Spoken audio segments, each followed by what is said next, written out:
mga 400 projects, meron kang litrato? Yes po. O, i-submit mo rito sa committee. Okay po.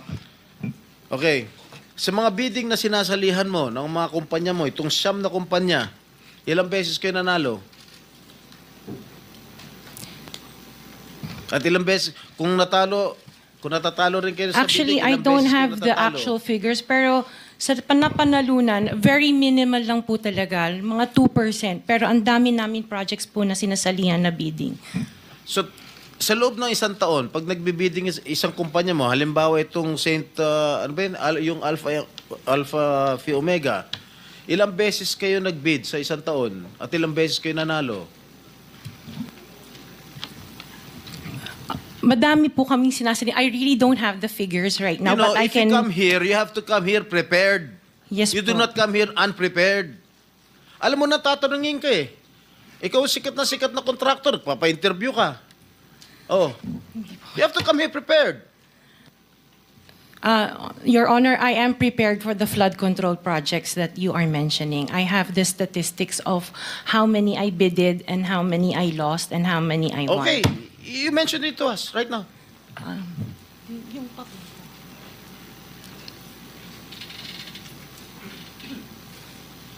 You are asking her to relate the 400.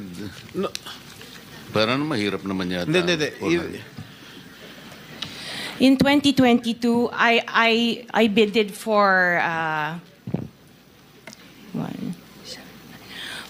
491 projects.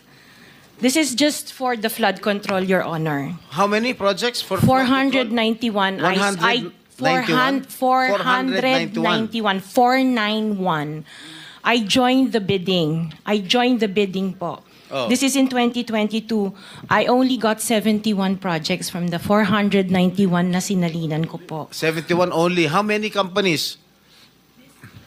Itong This is siyam? just for Alpha and Omega Oh, po. what about the other companies? What about the other 8 remaining companies that you own? I don't have the statistics Oh. for that because I was only called as Alpha Wait, and Omega. You admitted earlier when I asked you if you own these 9 companies and you answered in the affirmative.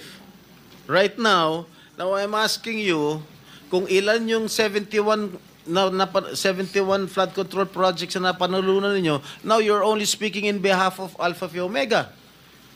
Eh kanina sinabi mo ikaw may-ari ng Siyam. Why can't you answer in behalf of the 8 remaining companies? Kasi po, yun lang yung na-prepare po namin for today's hearing. Oh, what about the representative of the other construction companies?